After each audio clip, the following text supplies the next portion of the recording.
Hi friends, कैसे हैं आप सब। एक बार फिर से आप सबका स्वागत है मेरे यूट्यूब चैनल पर प्रैक्टिकल एस्ट्रोलॉजी विद रवीन पुरोहित पे।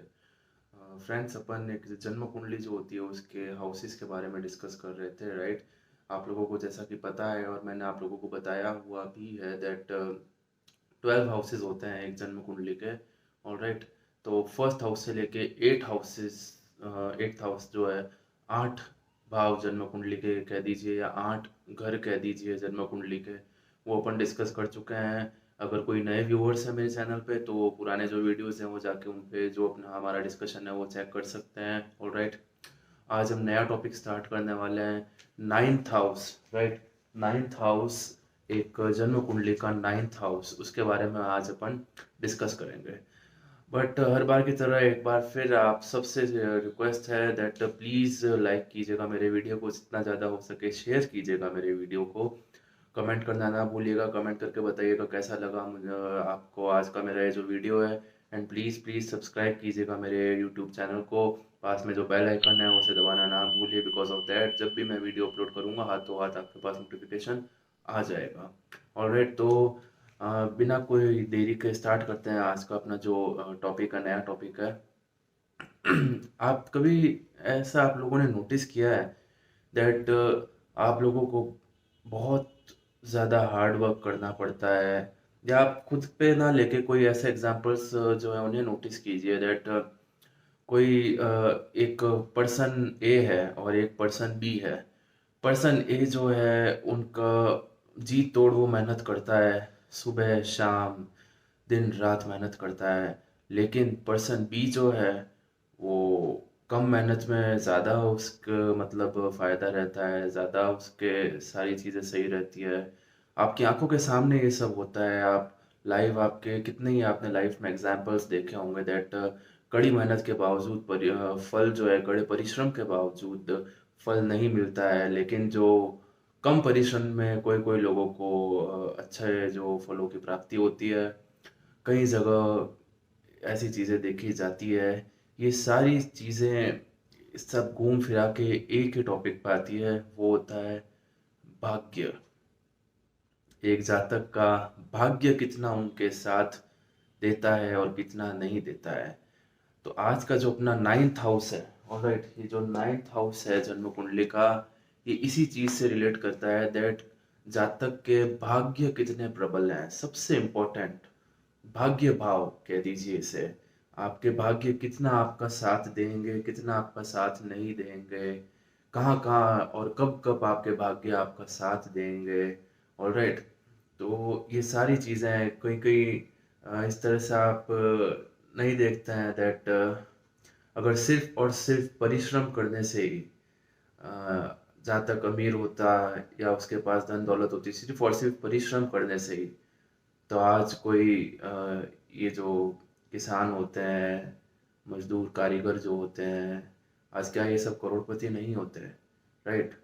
और सिर्फ मतलब पढ़ाई लिखाई करने से ही जहाँ तक के पास धन दौलत होती, अटूट जमीन जायदाद होती, तो आज जिन लोगों को वेदों का ज्ञान है, पुराणों का सब ज्ञान है, तो क्या वो अ, अमीर नहीं हो जाते। तो ये सारी चीजें दैट जातक का भाग्य कितना साथ देगा। सब कुछ परिश्रम कर लेने के बाद भी एक चीज पे चीज अटक जाती है, भाग्य के ऊपर। ऑलराइट। हम किसी पे कमेंट नहीं कर रहे हैं, कोई भी वर्ग के ऊपर या किसी के ऊपर। अपन लोग यहाँ पे सिर्फ इस चीज पर डिस्कशन कर रहे हैं दैट भाग्य का क्या रोल है आज के जो लाइफ है उसमें। ऑलराइट। कितना मायने रखते हैं भाग्य। जो कॉम्पिटिटिव एग्जाम्स होते हैं उसमें 0.1 आजकल का जो है मामला, 0.1% जो है उसमें भी कम से कम हजारों कैंडिडेट जो है ऊपर नीचे हो जाते हैं। तो ये सारी चीजें कैसे ये होती है, भाग्य का रोल होता है इसमें। मेहनत सब करते हैं लेकिन भाग्य कितने साथ देंगे, उसी के ऊपर आज का अपना डिस्कशन है। ऑलराइट। तो देखिए, जो 9th हाउस होता है कुंडली का, ये दूसरा त्रिकोण हाउस होता है एक जन्म कुंडली का। पहला त्रिकोण हाउस कौन सा होता है, मैंने आप लोगों को बताया था, 5th हाउस, राइट। जो कि रिलेट करता है प्राइमरी या स्कूल एजुकेशन कह दीजिए, संतान सुख, प्रेम, इन सब चीज़ों को। ऑलराइट। एक बहुत ही शुभ भाव होता है। दूसरा त्रिकोण राइट। दूसरा त्रिकोण एक जन्म कुंडली का, this is the ninth house, जो भाग्य से रिलेट करता है। दैट आदमी के जातक के भाग्य कितने प्रबल हैं, कितना साथ देंगे जातक के भाग्य हर चीज में, हर काम में। कई कई बार आप देखते हैं दैट भाग्य, जातक के भाग्य जो उसमें जगह जगह अड़चने आती है, जगह जगह रुकावटें आती है। कई जगह आप देखते हैं दैट एक बहुत ही मामूली से परिश्रम में जातक को अपार सफलता मिल जाती है। ये सब कैसे होता है, क्या चीज होती है जिन पे ये सब चीजें डिपेंड करती है? Only and only, only and only is not the correct word, but mainly ninth house, right. Ninth house of जन्म कुंडली, इन पे ये चीज बहुत डिपेंड करती है जातक का भाग्य कितना प्रबल है। आगे और डिस्कस करते हैं। उसके बाद देखिए नाइन्थ हाउस जो है सबसे मोस्ट इंपॉर्टेंट, मैंने आपको भाग्य का बताया। उसके बाद धर्म से भी रिलेट करता है नाइन्थ हाउस, बिल्कुल। नाइन्थ हाउस जो है वो धर्म का एक बहुत ही बड़ा भाव होता है। बिकॉज काल पुरुष कुंडली जो होती है वो एक, काल पुरुष कुंडली भी एक चीज होती है जिसके बारे में आपको फ्यूचर में बताया जाएगा। काल पुरुष कुंडली में नाइन्थ हाउस का जो प्रबल लॉर्ड होता है वो बृहस्पति होते हैं, देवगुरु बृहस्पति। एंड बृहस्पति जो मतलब ग्रह है वो तो धर्म के सबसे बड़े ज्ञाता हैं। सबसे ज्यादा धर्म का अगर किसी ने प्रचार किया होगा पुराने टाइम में, तो वो सिर्फ और सिर्फ देवगुरु बृहस्पति ही थे। तो नाइन्थ हाउस जो है धर्म से भी रिलेट करता है। जातक कितना धार्मिक होगा, धार्मिक प्रवृत्ति का होगा या नहीं होगा, आस्तिक होगा या नास्तिक होगा, ऑलराइट, ये सारी चीजें भी रिलेट करती है नाइन्थ हाउस से। कोई पाप ग्रह बैठ गए, अशुभ होके कोई पाप ग्रह नाइन्थ हाउस में विराजमान है, राहु मान लीजिए, मंगल, शनि, ऐसे कोई ग्रह अशुभ होकर के नाइन्थ हाउस में विराजमान हो जाते हैं, जातक भले ही आप कुछ भी कर लीजिए, भगवान क्या वो नास्तिक ही रहेंगे। वो मतलब वो भगवान के बिल्कुल पूजा पाठ उन्हें सही नहीं लगेंगे। ऐसे मेरे कोई है, कोई कोई ऐसे भी मेरे पास जन्म कुंडलियां हैं, ऐसे मेरे कोई परिचित है जिनके नाइन्थ हाउस में पाप ग्रह विराजमान हो गए, वो भी अशुभ होकर के। तो मन के अंदर, उनके मन के अंदर भगवान की भावना है, लेकिन उनका जो ग्रह, उनका जो घर है उसके एक दीवारी में ही मंदिर है, मतलब एक ही साइड में मंदिर और इस साइड घर, लेकिन वो कभी मंदिर नहीं जाते हैं, उन्हें जाना अच्छा नहीं लगता।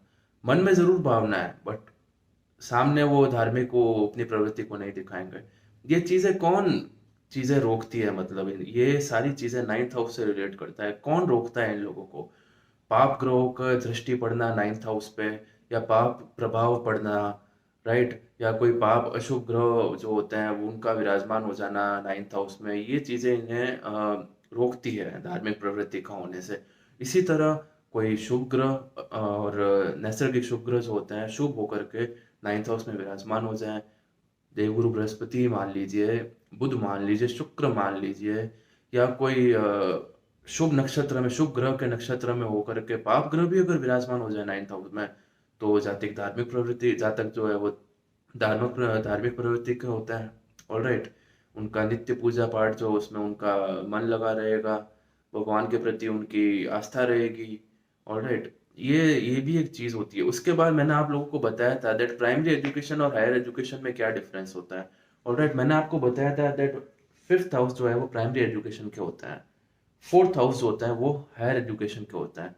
लेकिन फिफ्थ हाउस से, फिफ्थ हाउस, ध्यान दीजिएगा, फिफ्थ हाउस से 1 2 3 4 5, फिफ्थ हाउस, पंचम से पंचम भाव, ये भी जो होते हैं हायर एजुकेशन के प्रबल कारक होते हैं, along with fourth house, right. ये दोनों हाउसेस जो होते हैं ये मतलब हायर एजुकेशन से रिलेट होते हैं।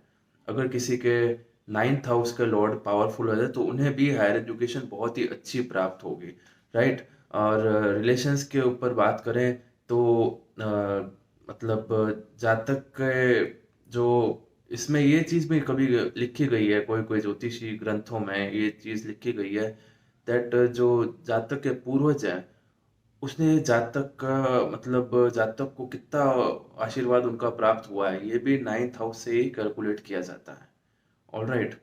तो इस तरह से की जो चीजें हैं कि नाइन्थ हाउस से मतलब मैंने आपको बताया भाग्य से किस तरह रिलेट करता है।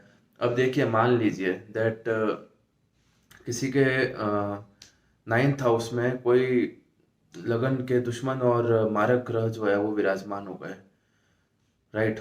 और उसकी दशा अंतर्दशा आ जाती है। तो उस समय जातक के भाग्य जो है वो साथ देना पूरी मतलब काफी हद तक बंद कर देंगे। अगर उस टाइम कोई जातक मतलब 20 एक साल की उनकी उम्र वो है अगर, तो अगर वो एग्जाम्स वगैरह फाइट करते हैं, कंपटीशन एग्जाम या और भी किसी तरह के कोई एग्जाम देते हैं, तो उसमें वो सफलता मिलनी थोड़ी सी मुश्किल हो जाती है। या आगे कहीं पे वो अगर जॉब कर रहे हैं, कोई जातक की एज अगर 30s में समथिंग है और ऐसी कोई दशा आ जाए, तो उनका इंक्रीमेंट रुक सकते हैं, प्रमोशन की जगह डिमोशन हो सकता है, भले ही कितनी मेहनत कर लो आप रिजल्ट नहीं मिलेगा। ऑलराइट। इसी तरह कोई शुभ ग्रह, जैसे नाइन्थ हाउस के खुद लॉर्ड जो हो गए वो, राइट, नाइन्थ हाउस के लॉर्ड की अगर दशांतर दशा आ जाती है तो भाग्य चमकता है। उस टाइम भाग्य साथ देना चालू करता है जातक के, राइट। तो ये सारी चीजें रिलेट करती है that किस तरह जातक को सफलता कब मिलेगी। भाई भाग्य साथ देंगे तभी तो जातक को सफलता मिलेगी ना, राइट।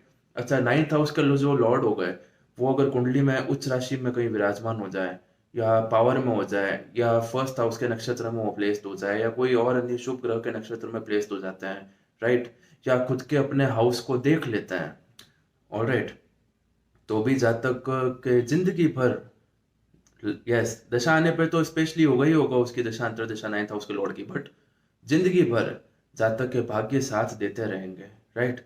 फिर भले ही कुछ भी हो उसके साथ, भले ही कोई उसे क्षति पहुंचाने की कोशिश करे, कोई उसका कुछ बिगाड़ा करने की कोशिश करे, नथिंग कैन बी डन। आप सिर्फ और सिर्फ बैठ के तमाशा देख सकते हो। जातक के भाग्य बहुत उस टाइम प्रबल होते हैं, कुछ नहीं हो सकता। और बिना कर्म किए, कम कर्म किए, राइट, उन्हें सफलता मिलती ही रहेगी। कोई उनका बाल बाका नहीं कर सकता क्योंकि भाग्य उनके साथ है, राइट।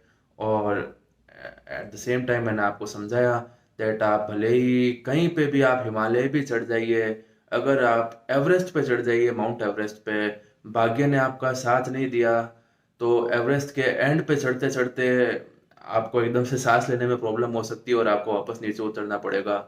चोटी आपके सामने होगी एवरेस्ट की, लेकिन आपको एंड मोमेंट पे नीचे उतरना पड़ेगा, बिकॉज भाग्य आपके साथ नहीं थे, ऑलराइट। इसी तरह एवरेस्ट का एग्जांपल आपको समझाऊं अगर, तो भाग्य अगर साथ थे तो एवरेस्ट पे आप चढ़ रहे हैं आप, और उस दिन मौसम एकदम क्लियर हो सकता है, एकदम मौसम सही आपका साथ देने वाला मौसम हो जाता है, तो आप एवरेस्ट फतह कर सकते हैं, राइट।